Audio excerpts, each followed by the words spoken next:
आखिर क्यों अपनी ही पुत्री सरस्वती की ओर आकर्षित हुए थे ब्रह्मा जी। ब्रह्मा जी और सरस्वती की कहानी उस समय शुरू होती है जब सृष्टि की रचना हो रही थी। हिंदू ग्रंथ के मुताबिक सृष्टि की रचना ब्रह्मा जी के द्वारा की गई है और इस ब्रह्मांड के पालनकर्ता के रूप में हम भगवान विष्णु को जानते हैं। साथ ही भगवान शंकर को सृष्टि के संहार के रूप में जानते हैं।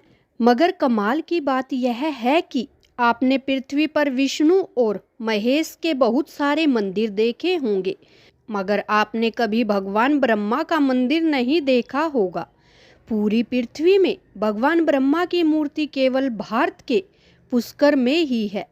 जब भगवान ब्रह्मा सृष्टि का निर्माण कर रहे थे तो सृष्टि के निर्माण को आगे जारी रखने के लिए ज्ञान की आवश्यकता थी।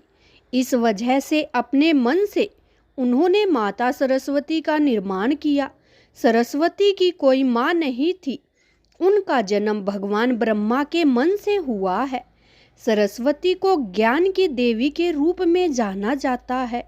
भगवान ब्रह्मा ने सरस्वती के साथ साथ सृष्टि का निर्माण किया और सृष्टि के अलग अलग जीव जंतु, पहाड़, जंगल, नदी आदि का निर्माण किया।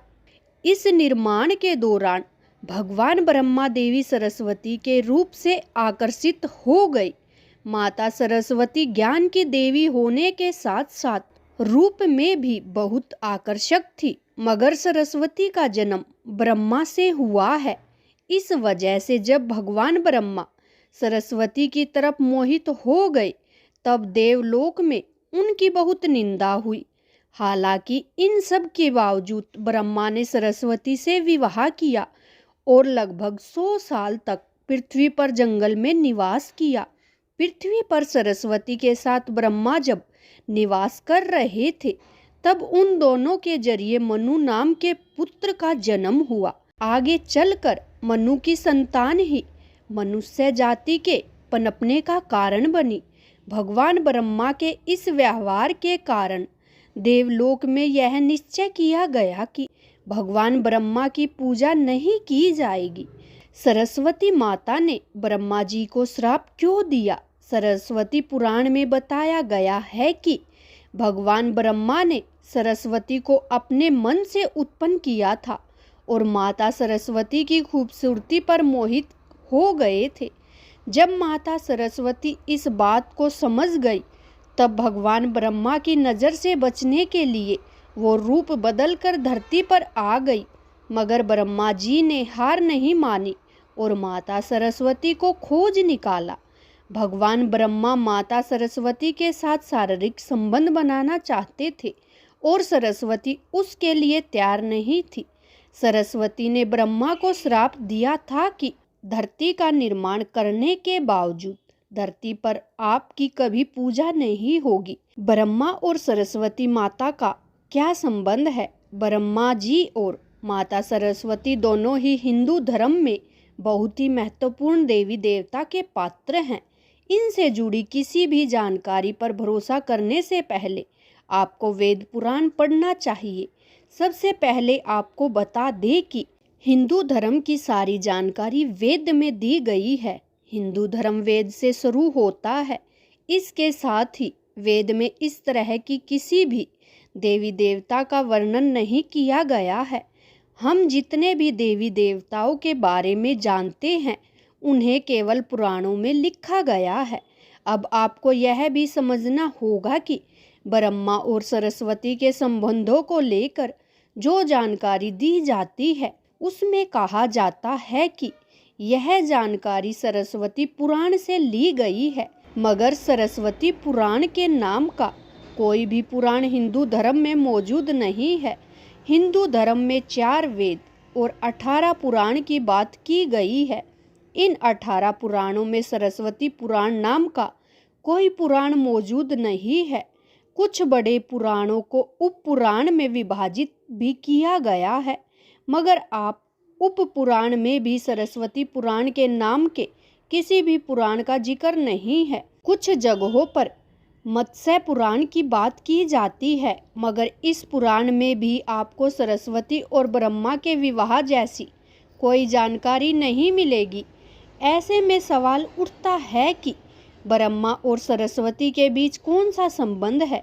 इसके लिए आपको समझना होगा कि ब्रह्मा ने सृष्टि का निर्माण किया, अर्थात जब भगवान ब्रह्मा इस सृष्टि का निर्माण करने बैठे तब विष्णु और महेश के अलावा कुछ भी इस दुनिया में मौजूद नहीं था। ऐसे में अगर उन्हें सृष्टि को आगे चलाने के लिए किसी भी पुरुष और स्त्री की आवश्यकता होगी तो उन्हें अपने मन से उसकी रचना करनी होगी।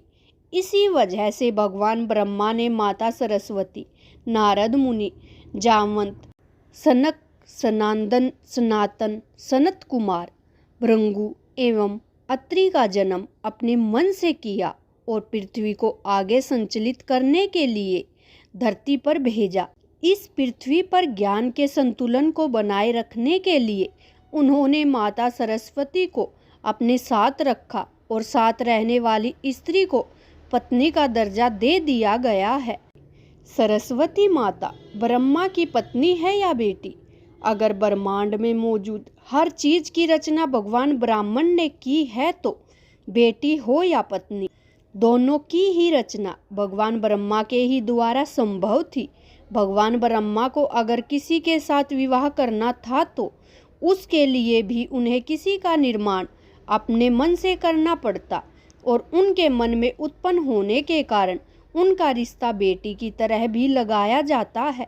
हालांकि सृष्टि का निर्माण होने के बाद अलग अलग घटनाओं के कारण ब्रह्मा का विवाह 5 बार हुआ था।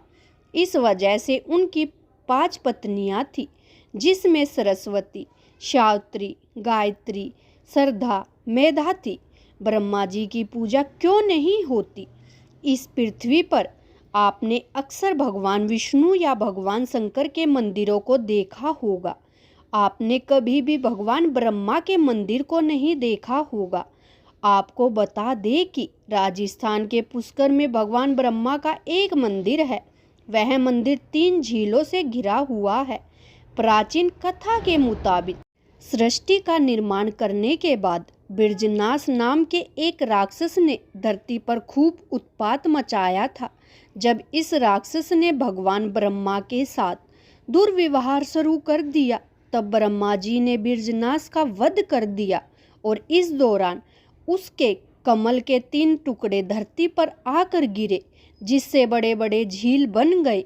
आज यह स्थान भारत में पुष्कर के नाम के इलाके में है और उन 3 झीलों को व्याष्टा, मध्य और कनिष्ठा पुष्कर के नाम से जाना जाता है। इन झीलों के निर्माण के कारण वहां एक यज्ञ करवाने का निश्चय किया गया। इस यज्ञ में साक्षात भगवान ब्रह्मा बैठने आए थे, मगर एक यज्ञ या पूजा पाठ में पत्नी का होना व साथ बैठना आवश्यक था। उस समय भगवान ब्रह्मा की पत्नी सावित्री थी, मगर उन्हें आने में काफ़ी विलंब हो रहा था। बहुत देर इंतजार करने के बाद पूजा का मुहूर्त खत्म होने से बचाने के लिए भगवान विष्णु ने एक सुझाव रखा कि ब्रह्मा जी की शादी इसी पूजा के दौरान कर दी जाए। इस विचार से सहमति दिखाते हुए नारद मुनि ने गायत्री नाम की एक स्थानीय लड़की को भगवान ब्रह्मा के साथ विवाह करने के लिए मना लिया। जब इन दोनों का विवाह हुआ और यज्ञ में भगवान ब्रह्मा गायत्री के साथ बैठकर पूजा को संपन्न किया, तभी वहां माता सावित्री आ गई और वहां पूरी गतिविधि पर खूब क्रोधित हुई। उन्होंने इस क्रोध में आकर भगवान ब्रह्मा को श्राप दिया कि धरती पर उनकी पूजा कभी नहीं की जाएगी। इसके बाद उन्होंने नारद को शादी के लिए लड़की खोज कर लाने के कारण श्राप दिया कि नारद आजीवन कंवारे रहेंगे। जब माता सावित्री को पता चला कि यह विचार भगवान विष्णु ने प्रकट किया था तो उसके श्राप से वह भी बच नहीं पाया। माता सावित्री ने भगवान विष्णु को श्राप दिया कि वह अपनी पत्नी के वियोग में तड़पेंगे। इसी श्राप के कारण राम अवतार में भगवान विष्णु को माता सीता से बिछड़ने का दुख भोगना पड़ा था। इसके बाद जब माता सावित्री का क्रोध कुछ कम हुआ तब उन्होंने भगवान ब्रह्मा पर दया दिखाते हुए कहा कि उनकी पूजा धरती पर केवल एक जगह इस पुष्कर में ही हो सकती है। इसके बाद भगवान ब्रह्मा के इस व्यवहार से आहत होकर वह पुष्कर के समीप रत्नागिरी नाम के पहाड़ पर चली गई और हमेशा के लिए तपस्या में लीन हो गई। आज भी रत्नागिरी पहाड़ पर माता सावित्री का मंदिर है और उसके ठीक नीचे 3 झील के बीच बसा पुष्कर का ब्रह्मा मंदिर मौजूद है। इतिहासकारों के मुताबिक आचार्य शंकराचार्य के द्वारा सन 711 में यहाँ भगवान ब्रह्मा की मूर्ति स्थापना की गई थी। उससे पहले यहाँ बिना मूर्ति की पूजा होती थी। आपको यह कहानी कैसी लगी कृपया कमेंट करके अवश्य बताएं और ऐसी ही और भी बहुत सारी कहानियों को सुनने के लिए चैनल को सब्सक्राइब कीजिए। वीडियो देखने के लिए धन्यवाद।